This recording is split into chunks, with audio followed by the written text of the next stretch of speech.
Hey guys, ഞാൻ ഈ ഒരു ഹെയർ സ്റ്റൈൽ അപ്ലോഡ് ചെയ്തപ്പോൾ ഒരുപാട് പേര് എൻ്റെ അടുത്ത് ചോദിച്ചിട്ടുണ്ടായിരുന്നു ഈ ഒരു ഹെയർ സ്റ്റൈൽ എങ്ങനെയാണ് ചെയ്യാന്ന്. അതിൻ്റെ ഒരു വീഡിയോ ഞാൻ ഇട്ടിട്ടുണ്ടായിരുന്നു. എന്നിട്ടും കുറേ പേർക്ക് ഡൗട്ട്. ഈ ഒരു ഹെയർ സ്റ്റൈൽ ചെയ്യാനായിട്ട് ഫസ്റ്റ് തന്നെ മിഡിൽ പാർട്ടീഷൻ എടുക്കുക. അത് കഴിഞ്ഞിട്ട് ഇതേപോലത്തെ എന്തെങ്കിലും ഒരു ടൂൾ എടുത്തിട്ട് നമ്മൾ വാച്ചിലെടുക്കുക. രണ്ട് സൈഡിൽ നിന്നും രണ്ട് പാർട്ടീഷനായിട്ട് ഡിവൈഡ് ചെയ്യുക. അങ്ങനെ രണ്ട് പാർട്ടീഷനും ഡിവൈഡ് ചെയ്തതിന് ശേഷം പിന്നെ നമ്മൾ ഒരു പാർട്ടീഷനും കൂടി എടുക്കണം. അപ്പോൾ അതിന് വേണ്ടിയിട്ട് നമ്മൾ ഇങ്ങനെ ചെയ്യുക. ഇങ്ങനെ ചെയ്യുമ്പോൾ നമുക്ക് കുറച്ച് പാർട്ടീഷൻ നമുക്ക് സിമ്പിളായിട്ട് എടുക്കാൻ പറ്റും. പാർട്ടീഷനൊക്കെ എടുത്ത് കഴിഞ്ഞാൽ നമുക്ക് നേരെ നമ്മുടെ ഹെയർ സ്റ്റൈലിലോട്ട് പോകാം. അപ്പോൾ ഇതേ വീഡിയോയിൽ കാണുന്ന പോലെ ഇങ്ങനെ എല്ലാതും കൂടി എടുത്തിട്ട് ഈയിട്ട് ബ്രെയ്ഡ് ചെയ്യുക. നമ്മൾ വളരെ തിക്നെസ് കുറവിലാണ് ഹെയർ എടുത്തേക്കുന്നത് കേട്ടോ. തിക്നെസ് കൂടുന്തോറും ആ ഒരു ഹെയർ സ്റ്റൈലിൻ്റെ ലുക്ക് മാറും. ഒരു ഹെയർ സ്റ്റൈൽ ചെയ്യാൻ കഷ്ടപ്പാടുണ്ടോ എന്ന് ചോദിച്ചാൽ കഷ്ടപ്പാടുണ്ട്, കുറച്ച് ക്ഷമയൊക്കെ വേണം. പക്ഷെ എന്നാലും അത് ചെയ്ത് കഴിഞ്ഞ് ബ്രെയ്ഡൊക്കെ ചെയ്ത് കഴിഞ്ഞാൽ നല്ല ലുക്കായിരിക്കും കേട്ടോ കാണാനായിട്ട്. എന്നിട്ട് ഇതേപോലെ ലൂസാക്കി കൊടുക്കുക, എല്ലാം നല്ലോണം ലൂസാക്കി കൊടുക്കുക. പിന്നെ നമ്മൾ ബ്രെയ്ഡ് ചെയ്യുമ്പോൾ ഉണ്ടല്ലോ നല്ല ടൈറ്റിൽ ബ്രെയ്ഡ് ചെയ്യാൻ പാടില്ല.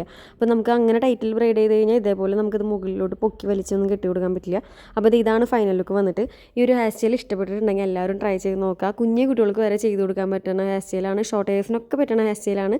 അപ്പോൾ എങ്ങനെയുണ്ടെന്ന് കമൻറ്റ് ചെയ്യാൻ മറക്കല്ലേ. ബൈ.